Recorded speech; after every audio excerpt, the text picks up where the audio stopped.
शिवसेना पक्षाचा वर्धापन दिन आहे आणि हे तिसरं वर्ष आहे मुंबईमध्ये 2 वर्धापन दिन साजरे होतात, एक शिंदेच्या शिवसेनेचा, एक ठाकरेंच्या शिवसेनेचा. आणि याच वर्धापन दिनाच्या दिवशी ठाकरेंच्या शिवसेनेचे 2 माजी नगरसेवक हे शिंदेच्या शिवसेनेमध्ये प्रवेश करतात. या सगळ्या संदर्भात बोलण्यासाठी आपल्यासोबत माजी खासदार विनायक राऊत आहेत.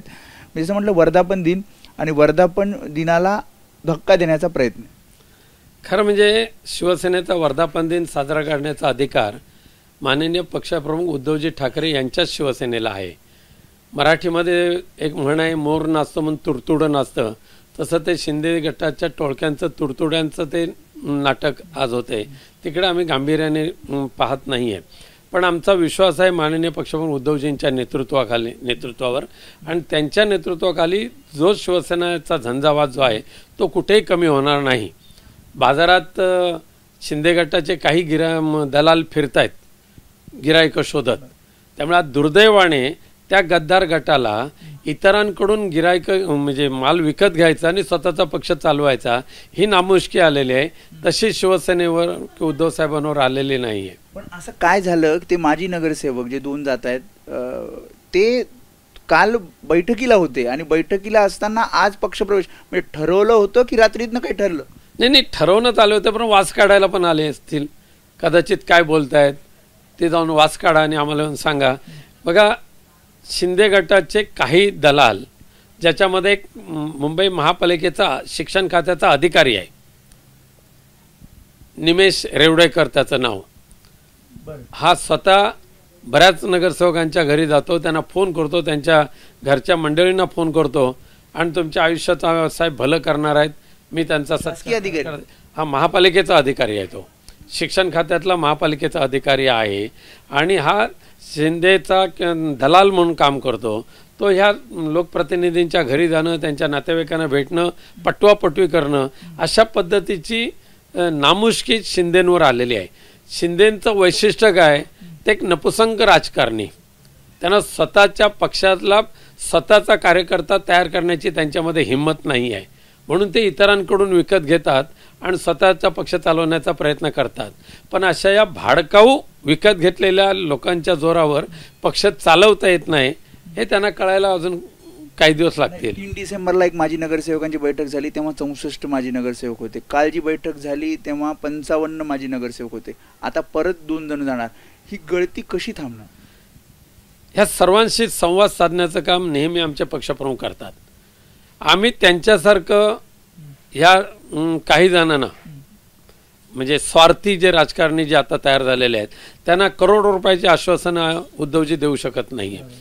देऊ शकतात तो विचार आणि नाते. त्यामुळे आजपर्यंत प्रत्येक मीटिंगमध्ये प्रत्येक पदाधिकाऱ्यांशी सलोखा साधणं, संबंध ठेवणं, त्यांच्याशी सुसंवाद साधणं आणि आपल्या पक्षाचं महत्त्व समजावून सांगणं हे काम माननीय पक्षप्रमुख उद्धवजींकडे सातत्याने होत असतं. आमची गिरायकं जशी शिंदेची गिरायकं बाजारात फिरतात, त्यांचे दलाल बाजारात फिरतायत, तसे आमचे दलाल बाजारात फिरत नाहीये. थोडंसं लक्ष होतं किंवा तुम्हाला माहित होतं हे 2 जण आज प्रवेश करणार? हो, कल्पना होती कल्पना. ही चुनूक लागतेच. पाण्यातलं घाण कधी अजून असे किती जण आहेत?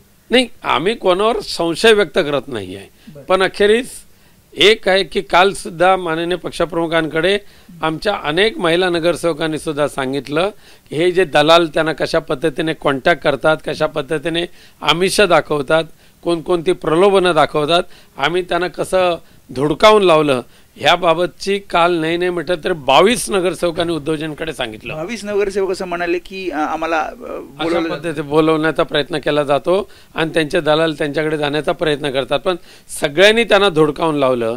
पण त्यावेळेला हे जे आत्ताचे आज जे गेलेले आहेत एकच नगरसेवक आहे, एक विभाग प्रमुख आहे, भंडारी एक आहेत आणि शिंदे एक आहे. हा, नगरसेवक एकच आहे.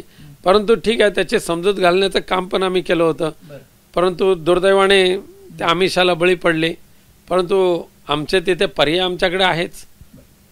दुसरं म्हणजे युती संदर्भात, म्हणजे मनसेच्या युती संदर्भात बोलणार का? काय अपेक्षा आहेत नेत्यांच्या, शिवसैनिकांच्या? आज नेमक्या उद्धव साहेब काय भाषण करतील ते आम्ही नाही सांगू शकत, कारण त्यांचे विचार हे उत्स्फूर्त विचार असतात. ते लिहून टाचन घेऊन येत नाही, रेफरन्स घेऊन येतात, पण भाषणाची टिप्पणी घेऊन येत नाही. परंतु ज्या दिवसापासून युतीची चर्चा झाली त्या दिवसापासून माननीय पक्षप्रमुख उद्धवजी ठाकरे आणि शिवसेना नेते, शिवसेना पदाधिकारी, कार्यकर्ते हे सकारात्मक आहेत. प्रत्येक स्टेटमेंट त्यांनी सकारात्मक दृष्टिकोनातून दिलेले आहे. त्यामुळे येणाऱ्या प्रत्येक पदाधिकाऱ्यांचं मत जाणून घेणं, शंका कुशंका काय असतील, नगरसेवक पण सकारात्मक आहेत, नगरसेवक पण सकारात्मक आहेत. आणि हेच वैशिष्ट्य आहे की एकदा उद्धवजींनी यावर वक्तव्य केल्यानंतर शिवसेना, उद्धव बाळासाहेब ठाकरे पक्षाकडून कोणीही वाकडेपणाची स्टेटमेंट दिलेली नाही आहे. हे वैशिष्ट्य आहे. आता इतर ठिकाणी काय चाललंय ते तुम्हालाही माहिती आहे. भरत गोगावलेंचा एक व्हिडिओ समोर आला अघोरी पूजा करतानाचा, तुम्ही काही माहिती घेतली? दुर्दैवाने भरत गोगावलेंचं नेतृत्व हे अघोरी विद्येचं एक जनक मानले जातात. अख्ख्या भारत देशामध्ये अघोरी विद्येचं पालन करता, पोषण करता, सांभाळणारा हा म्हणजे एकनाथ शिंदे असं त्यांची एक ख्याती निर्माण झालेली आहे. आणि अनेकांचे बळी देणं, अनेकांची वेगवेगळ्या तांत्रिक मुद्द्याचं अवलंबन करणं, त्यामुळे जसं नेतृत्व तसं त्याचे अनुयायी. शेवटचा प्रश्न, नितेश राणे आणि निलेश राणे ट्विटरवर एकमेकांना सूचना देताना किंवा एकमेकांना सांगताना पाहायला मिळतात. आज सुद्धा एक ट्विट समोर आलं ज्यामध्ये नितेश राणे निलेश राणेंना म्हणतात की पदाधिकाऱ्यांना धमकी देणं बरोबर नाही आणि आपण महायुतीमध्ये आहोत. नाही, मला त्याच्यावर फार काय बोलायचं नाही. पण एक दुर्दैव आहे सिंधुदुर्गचं. एकाच घरामध्ये पूर्ण सिंधुदुर्ग जिल्ह्याची सत्ता केंद्रित झाल्यामुळे त्यांना खूप माज आलेला आहे. आज छत्रपती शिवाजी महाराजांच्या नावावर किती भ्रष्टाचार करायचा भाजप आणि शिंदे गटाने. पहिला पुतळा कोसळला, दुसरा सुद्धा खूप मोठा डामडोल करून उभा केलेला पुतळा जवळजवळ 100 कोटी रुपये खर्च करून पहिल्या पावसामध्ये त्याचं पूर्ण फाउंडेशन खिळखिळ होऊन जातं. त्याच्या खाली काही घातलंच नाही फाउंडेशनमध्ये. म्हणजे छत्रपती शिवाजी महाराजांच्या नावावर सुद्धा तुम्ही भ्रष्टाचार करणारी ही जी औलाद आहे शिंदे गटाची, भाजपची, त्यांना छत्रपती शिवाजी महाराज माफ नाही करणार आहेत. आणि आत्ता तर नितेश राणे म्हणतात की आम्ही तो 2 महिने पुतळा झाकून ठेवणार आहेत. अरे, शिवाजी महाराजांच्या पुतळ्याला झाकून ठेवण्याची नामुष्की तुमच्यावर येते. शिवप्रेमी ही कदापि मान्य करणार नाहीत. त्यामुळे हे होते माजी खासदार विनायक राऊत. त्यांनी सविस्तरपणे आजचा वर्धापन दिन, शिंदेंच्या गटात जाणारे ठाकरेंचे माजी नगरसेवक आणि शिवाय भरत गोगावले यावर सविस्तर प्रतिक्रिया दिली आहे. कॅमेरामन अरविंद वारगेसह मी वेदांत नेब, एबीपी माझा, मुंबई. एबीपी माझा, उघडा डोळे बघा नीट.